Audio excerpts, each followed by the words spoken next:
Happy birthday to you. Happy birthday to you. Happy birthday, dear Zoe.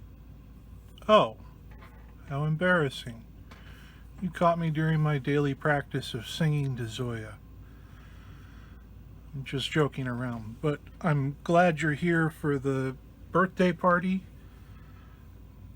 The truth is, I sing to Zoya twice a day. For my part of the festivities, I'm going to do something incredibly exciting and bold, and I'm going to break down some patches to try and explain how they work, what the nitty-gritty of the patches is, and hopefully, in some ways demystify them. I think the other part, though, is that I hope to show, that there is a lot of thought and consideration that goes into these patches as well. I don't want to make patching seem intimidating, but I do want to say that there is value in care. This is not a patch that I threw together. It's a revision of a patch that I did a first version of months and months and months and months ago that I revised, and then I revised again. And I think it benefits for that. So I'm going to look at this patch and Mike Moger's meanmedianmoge's Pretty Ears patch, and if there's any time left over, we might do something else. So Quark stream, I'm not going to spend a lot of time talking about what it does, but it's a micro looper.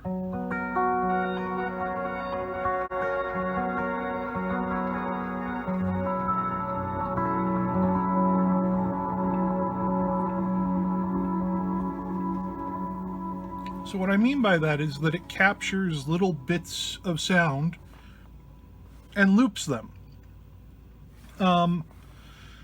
And the first place that I'm going to start is the audio path, because that's pretty straightforward, and I want to, just sort of get that out of the way, so to speak. So on the second page, we have where our audio comes in and out. There's an input up here and an output up here. This is just the way that I arrange patches. It's what I've done for, I guess, a year now. Is I like to have the audio input and output at the top of one page, and then I just build out from there. So the way that this builds out is that the input goes to both of the loopers, both channels. They get summed. So it's not stereo in the sense that it preserves the individual channels. The stereo channels get summed when they go into the looper. The loopers, there are two loopers here, and they're, there's nothing special about their settings. They're 32-second loopers that are set to loop, and they have play reverse on, and that's about it. The rest of it's pretty standard stuff. So the loopers go, just follow their output. So I've selected the output, and now I'm going to see what lights up next. They go into a VCA, and they're attenuated a little bit there. And the VCA is there so that I can put in the envelope control that I'll talk about in a little bit. After the VCA, they both go into, I'm just showing one channel, but they do the same things on both channels. The VCA leads into a multi-filter that's set to low pass. And the control for that is on the front page. It's just the frequency of the low pass filter. And I turn down the resonance some because, again, this is really like a tone shaping thing. Especially when you're using loopers that pitch up, they can get a little squawky and pitchy to my ears. So this is a way to tame that a little bit. After the low pass filter, they go into a panner. Again, each side, and the panners are controlled both Well, they're controlled by these random modules that are combined with sine wave LFOs at a multiplier. So the idea is that every so often the depth of the sine wave gets shifted and they move around the stereo field. And again, that's replicated on both sides. And the random modules and the sine wave LFOs are clocked by a clock multiplier that's drawn from the tap tempo or MIDI clock that's used to control the delay. So the delay and the speed of the panning are somewhat related. And that's just something I wanted to make it so that there was some consistency between those, even though there's a bunch of randomness thrown in. So after the panner, it goes into the delay. And this is just a delay with mod module. It's set to clean, 1-to-1 ratio on the tap. There's some very light modulation, the default modulation. And then after the delay, it goes to an audio balance here, where it's combined with the dry signal. If we go back, our dry signal gets combined with the delayed signal. And then after that, both are sent to the audio balance. So there are a bunch of these controls that I've moved to the front page that you have value modules associated with, like the reverb, mix and decay, and the delay mix and feedback, and the mix for the audio balance. So these all have controls on the front panel, and those just lead to the places where you would suspect. The reason I wanted to start with the audio signal is because it's kind of straightforward. The looping mechanism is not. It depends on a lot of probability gates, and I've written about these a lot. I've talked about them before, but essentially what you do is you use a comparator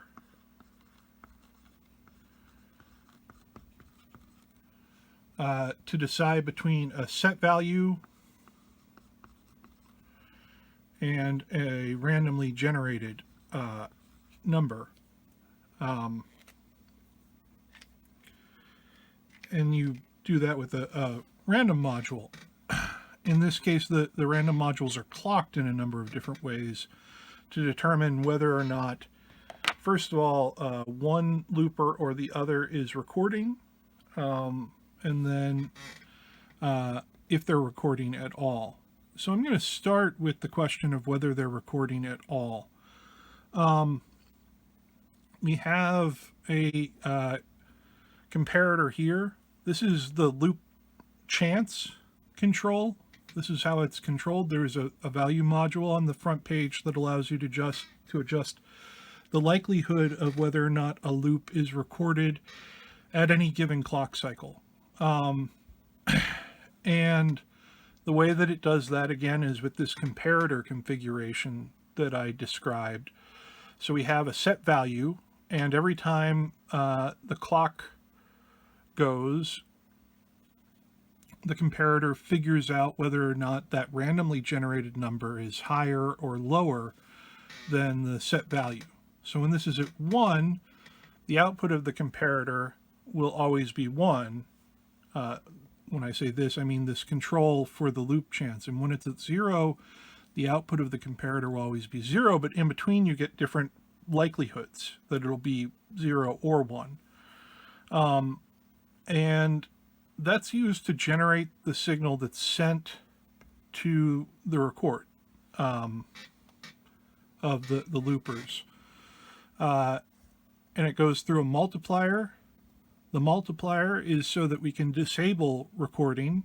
There's a foot switch that allows you to, if you want to lock in a micro loop and just use it as sort of a pad or a background thing, or a lot of them are very rhythmic, so they're fun to play off of as just sort of a tempo, and that goes to this switch. And the output of the switch goes to one or the other of the looper's record controls. So that's part of it. It is just every time there's a clock signal, there is a chance that one or the other loopers will record.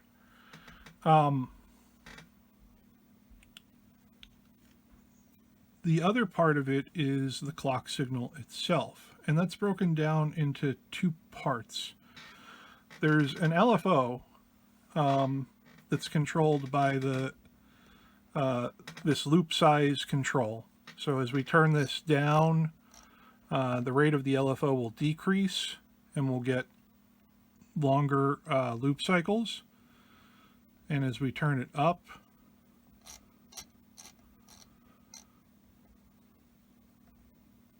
it gets shorter and shorter. And so the amount of time that the looper could record becomes shorter and shorter. And there are two ways that the looper will accept clock, or rather this decision of whether or not to record will be clocked. One of them is directly from the LFO itself. So we have this switch, and the LFO goes into one of them. This is what I've called chop mode. The switch is controlled by a push button on the front page. So when that's depressed, we take the output of the LFO and we send it to this random module. And the random module, like I said, just generates a random number that the comparator that controls the chance that a loop is recorded will be weighed against. So that's one way to clock it. And I'll come back to the randomness control in a second. The other way that it's clocked is that let me slow this down. I find the flashing lights distracting. So the other way that it's clocked is that this LFO goes into a random module of its own. And once again, we have another one of these probability evaluators made from a comparator. And this time, the comparator's what it's weighed against doesn't change. We've set that to 500. So we just want to see, and we could use, either input. I use the negative input because I wanted to, think of this as when the random module was above a certain point, the comparator would go high, but it's just as easy to switch the inputs in a case like this and say when the random module was low, the comparator would go high. I just wanted to be able to use the clock source, the LFO, to create a series of decisions. So, the clock source always goes high, low, high, low. But with the comparator, you can get strings where, because the random module is, at a certain value and goes to another certain value, you get high, high, low, low, low. And this allows it to create loops of related lengths, but differing lengths. So they would all use, roughly the same clock source, but they might be shorter or longer than the last loop. And I just wanted to have some variety in there. I think, really static micro loopers can get a little dull. because they, it's the same thing being repeated over and over again.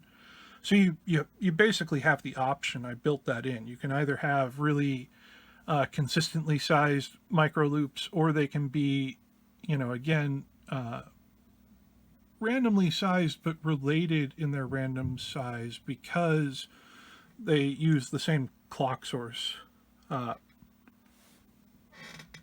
And so, again, the comparator that, or the RNG that generates this comparison for whether or not to record comes from one of those two clock sources.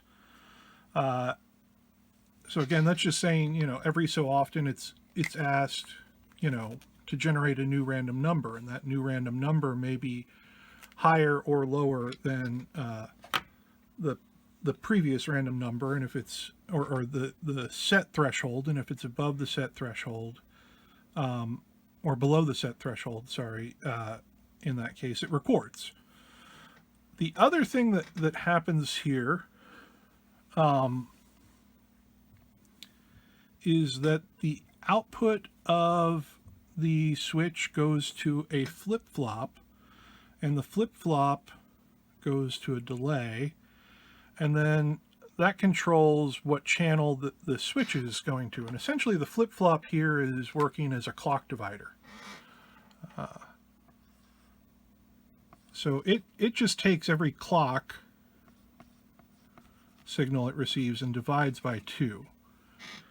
And the reason why I put that in is because when I was first playing around with this, what would happen is that, so this generates a new RNG every time it goes high, but that's my cat you might hear in the background, but the switch wouldn't switch every time that the clock went high. So what would happen is that the loopers would record together. It would be one and then the other, because the switch would go back and forth. The channel of the switch would go back and forth while the decision was being made. So every time it was supposed to record, there would always be 2 recordings. And I wanted to spread them out. I wanted it so that different loops could overlap one another. Particularly if you had the loop chance set low, you could have 2 loops sort of gradually replace one another. And so, the way that I got around that was just to divide the clock by 2. So basically every time the clock goes high, the switch doesn't change. It's every other time it goes high. So the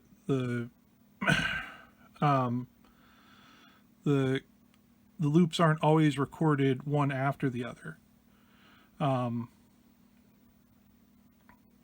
Sometimes they're spaced out, and we can see that in action here, where sometimes a single loop will be recorded. Sometimes they switch off after one another. That depends on the loop chance. But sometimes there's a break, and then there's just a delay to make everything line up. Getting all the sort of micro decisions to line up so that it didn't produce a bunch of sputtering, like really micro loops that are really just oscillations that sound like was hard. Because you have all these decisions that are going on at the same time, and they need to work in unison. So the channel switch needs to work at the same time as the RNG processor in order to tell it what to do. Or else it'll switch too soon and you'll get a really micro loop because it'll cut off just the barest fraction of this record signal.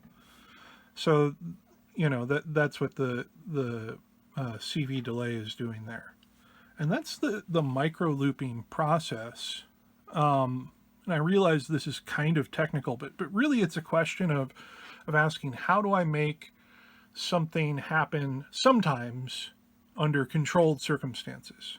And how do I make it so that it it works in the way that I want it to work, rather than something that like I said, the biggest trouble for me when I revised this patch was figuring out a way, and it took me a while. It took a couple of failed attempts for me to figure out this simple flip-flop solution, but I kept struggling with this thing where the loops would record one after another necessarily, and I didn't want that.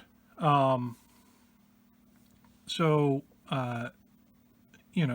was something that took a while to figure out, but it mostly, I had to think about, okay, what process is occurring at what time, and how do I time other parts of that process, other things that determine that, so that, this switching occurs. So that's the looping. Once the looping is done, there are a couple of other things that happen. One thing is that each of these signals that go out to the looper leads to a CV invert, and the output of that controls an envelope. So when you have there's an envelope mode, right now it's bypassed, and bypassed, all that does is it's a push button that sends a constant value of 1 to the VCAs. So it holds them open. So it doesn't matter what these envelopes send, because everything they're sending is if it's open, everything they're sending is above that amount, and is ignored by the VCAs. But when that constant value of 1 is taken away, then what happens is these CV inverts trigger these envelopes, which you have control over the attack and decay and sustain stages of, or hold. They're attack, hold, decay envelopes. And you have control over those from the front page. And they alternate, this CV invert goes to the other record command. And basically what's happening there is, because it's a CV invert, what it's doing is waiting until that recording session is finished, because we don't want to trigger the envelope when it starts, because when it starts, we're not getting audio out of that looper. We want to know when it finishes. So the CV invert is working as a pretty basic end of cycle trigger that controls the ADSRs here. There are a couple of other decisions that stem from these switches. So another place that they go is to random modules. There's one for each channel here, and 2 banks of switches. One controls the output of one CV in switch, and the other one controls the output of another CV in switch. And essentially what those do is they choose from pitches. So this is the pitch shifting control. And different pitches are put in the switches as sort of like banks or bays of options. So we have, a fifth up, minus 1 octave down, plus 1 octave, minus 1 octave, plus 1 octave, plus 1 octave, minus a fifth or a fifth down, and also some no change. So basically what happens is that when the pitch shifting is on, these random modules will be triggered every time that a new loop is recorded, and they will hold a pitch for the duration of that loop, and the next time that looper records a new loop, it'll switch. And then this is just some stuff for when you want to disable the pitch shifting. So right now, this is a push button. Right now it's on.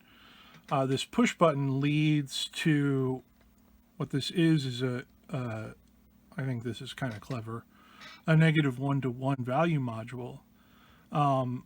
So when there's no CV put in, because the push button isn't pushed in, it goes back to -1. And when you push the push button, you send a CV value of 1 to it.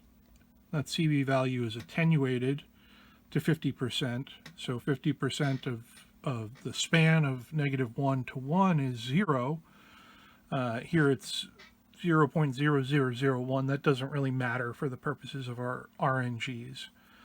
And so that's what disables the pitch shifting, because it sends a value of -1 and holds the two banks at their first input, because no matter what RNGs these generate, they won't be higher than 1. So the -1 will cancel them out and hold them at this first value, which is no pitch change. So really, the disabling the pitch shifter doesn't disconnect this in any way. It just holds those switches in a specific state. And then the final thing that they do is they control these random triggers that are associated with the reverse. So again, we have this, it works in the same way as the loop chance. What happens is that the random trigger is compared against a value, and if that value is higher, then the output of the comparator is high. If the random value generated is higher than the set value, then the output will be low, and those are just connected to the reverse conditions of the loopers. So when it's high, they reverse, and when it's low, they don't reverse. So again, because we have this in the positive input, we're setting a threshold to be exceeded by those RNGs, and so higher numbers will mean more and more of the loops are reversed.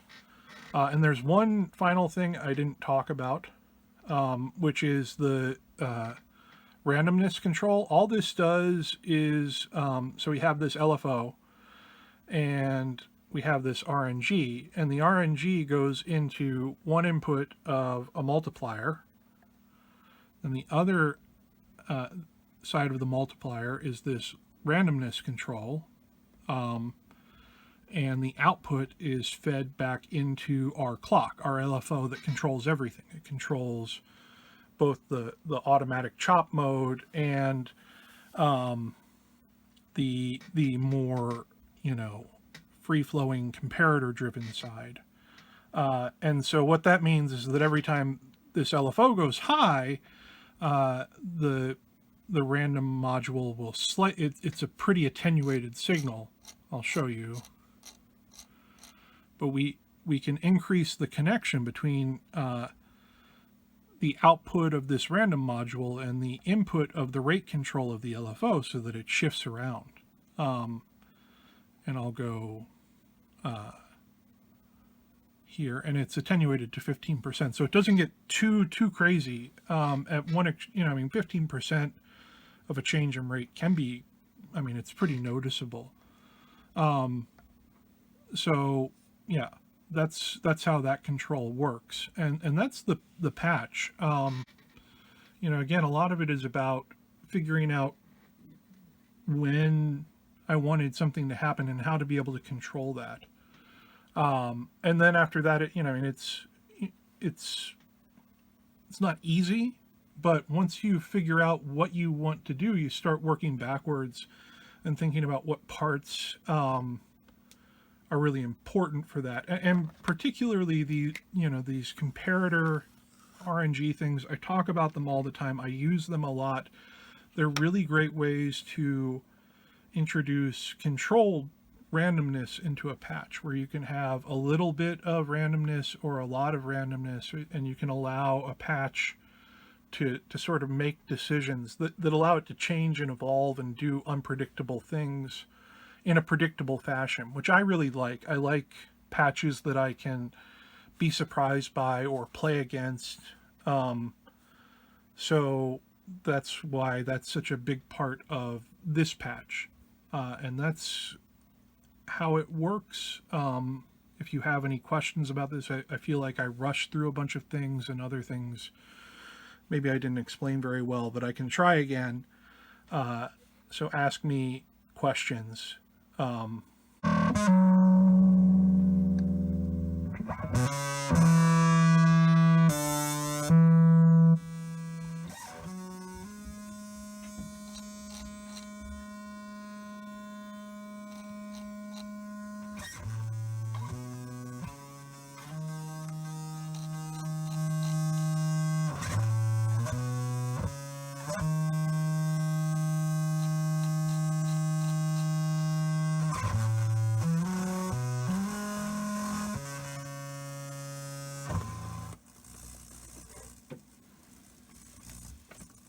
Okay, so this is Pretty Ears by meanmedianmoge, and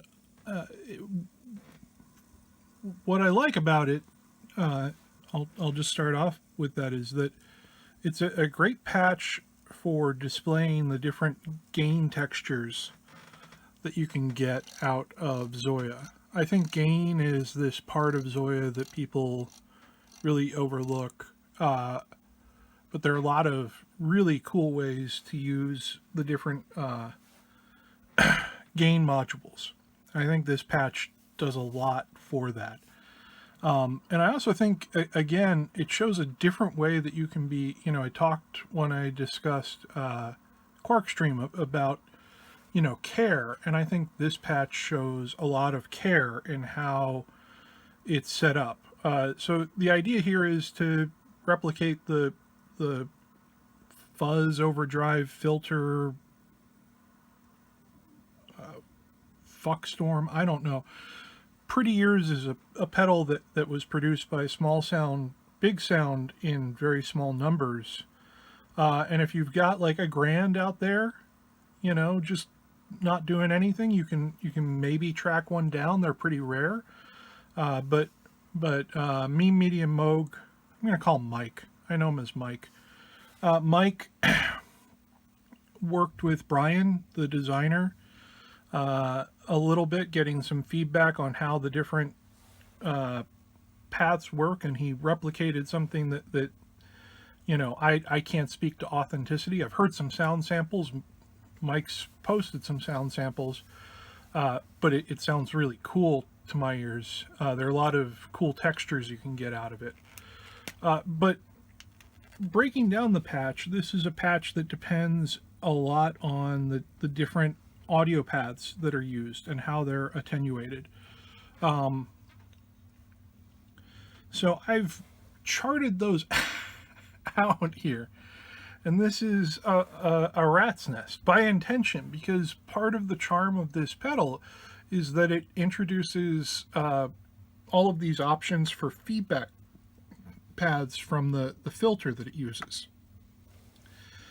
But I thought, all right, let's write it out.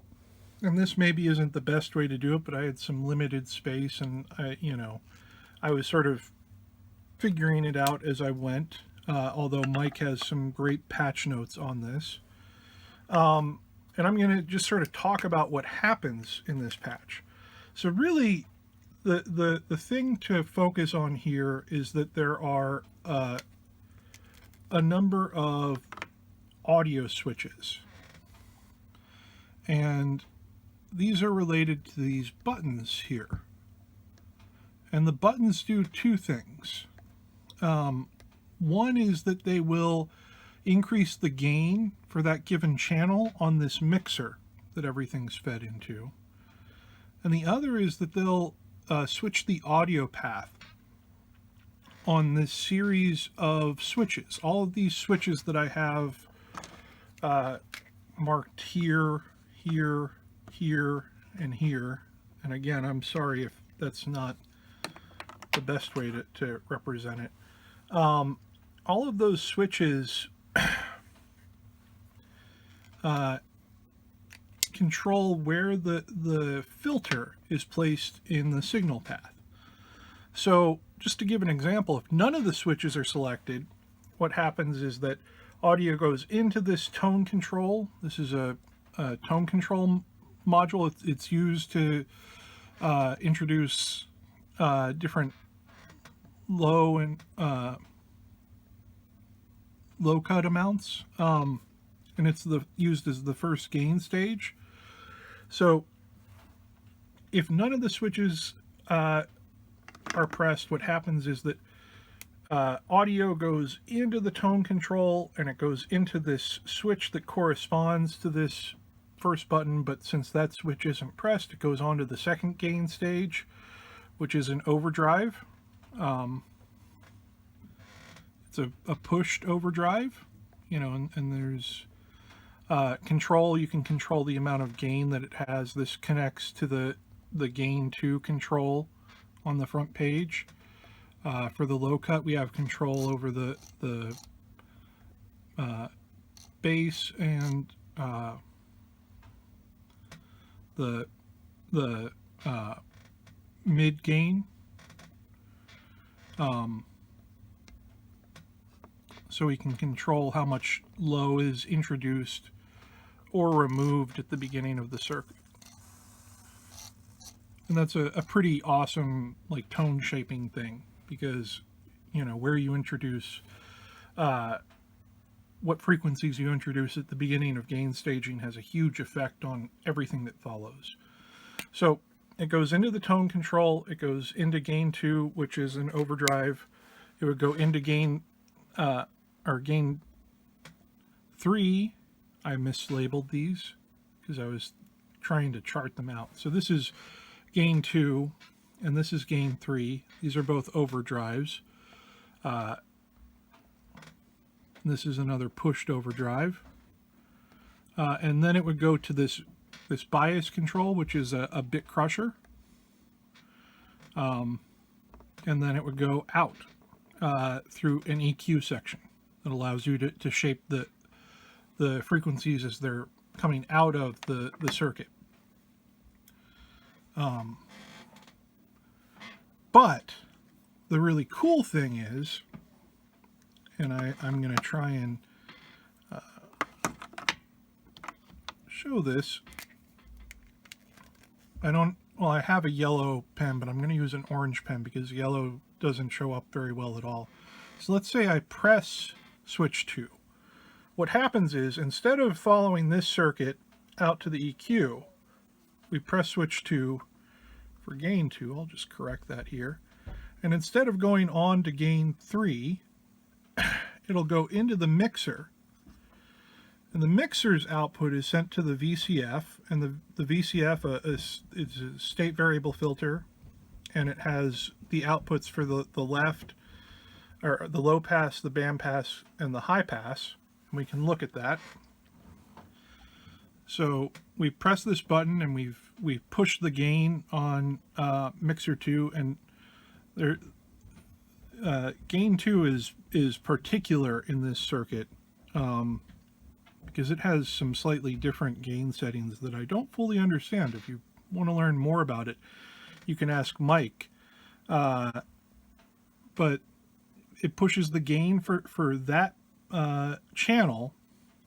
Then the output of the mixer goes into the VCF, and we have access to the low pass, the high pass, the band pass, and these go into a switch, so you can select which one of them you want using the left stomp switch. Right, so now this is band pass, high pass, and back to low pass.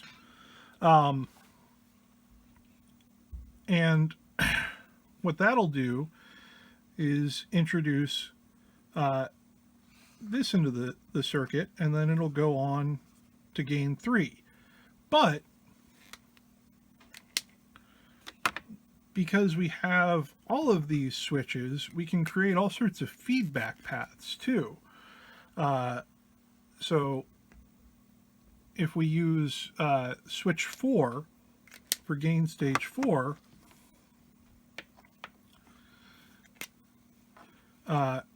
instead of going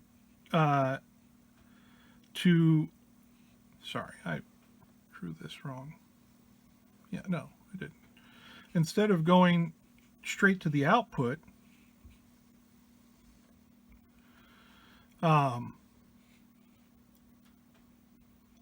what'll happen is it'll go again into the mixer, and both of these are being fed into the mixer. Both of them are being fed into the VCF, and then that goes to the switch. So we have audio from both of these sources being fed into the VCF, and that means also that we have this fourth gain stage, the bias, the bit crusher, being fed into the third gain stage, and both of those are being fed through the filter into the EQ output stage, and you get some really cool stuff out of this. I don't have time to go through all the possibilities here. I really recommend you play with the patch. If I have one complaint or request, Mike, it's that this volume control have even more range in the negative part, because some of the feedback is really wild. So we have all these modules. There's the tone control, the overdrive, the second overdrive, the bit crusher, and they all go into this mixer, right? They also all go into these switches, and the switches allow the filter to come back into the circuit. So if we look at the output of stage 2, it always goes into the third gain stage. But it also activates that mixer circuit, which allows you to bring in the audio and process it through the VCF. So that's the audio path, which is, again, just really complicated in its own way, but once you wrap your head around it's a really economical way to get a lot of different sounds and a lot of different textures out of not a ton of components. So, you can have all of these off and you have a pretty straightforward multi-gain stage, overdrive, distortion, fuzz, depending on the different settings of the gain stages. It can do all of that. It can be a pretty clean boost sort of sound, or a pretty light overdrive, again, depending on where you have everything set. And you have a lot of control over EQ, but you can push all of that without dealing with the filter at all, and get a lot of different textures. But then this filter path thing allows all sorts of, wild oscillations, especially when you start pushing the resonance and playing around with the frequency and the FM, and I'll talk about the FM in a second. It's a really compact way to get a lot of different textures out of things, and a lot of fine-tuning and care went into the way in which these signal paths interact with one another.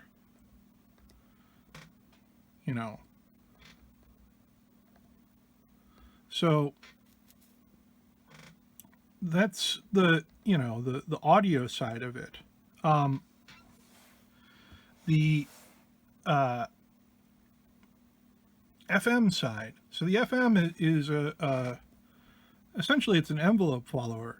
And it's interesting because it's taken from after this bit crusher. So you get already some, depending on where things are set, the FM can either be more or less dynamic, because bit crushing will slam dynamic, so will the overdrives.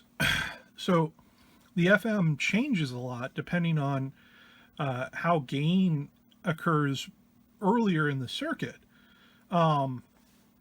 And the envelope follower goes into a slew limiter, which I think is just there to give it a little bit of smoothness. It's not a super extreme slew limiter. and then that goes into a CV invert. It also doesn't go into a CV invert. And we have a sequencer here with our middle foot switch.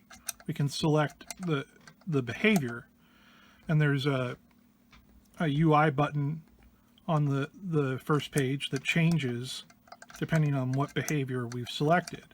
So when it's off, there's no application of the envelope follower to the filter.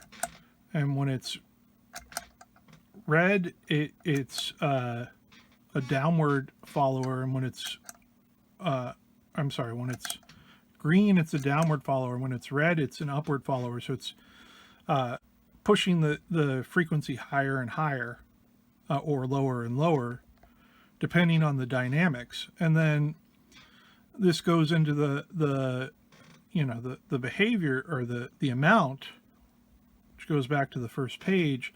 And this is a multiplier that allows you to attenuate how much of the envelope followers is affecting the filter.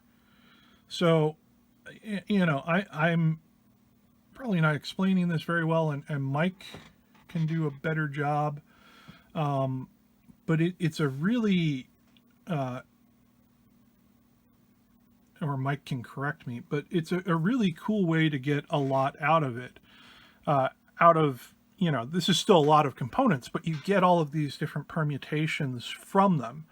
And so, I think this is a really clever use of limited CPU resources to get all sorts of sounds from these modules, and then route them in a really unique way.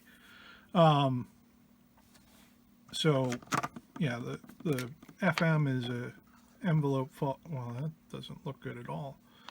Envelope follower that goes into the VCF. And these sequencers are just controlling switches. If we look at the, controls, they pick between step numbers.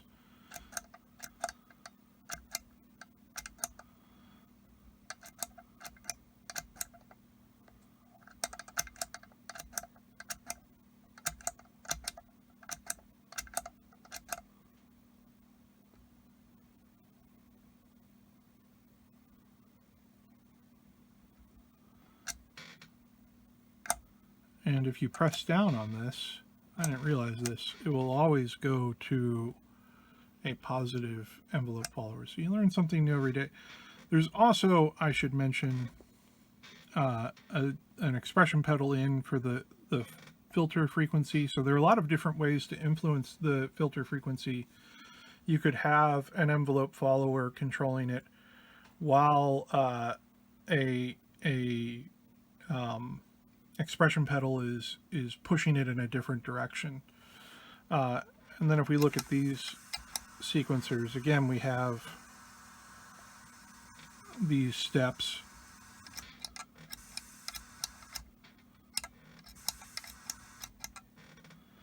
That control this switch, and the switch, as I pointed out before, is connected to each of the outputs of the VCF.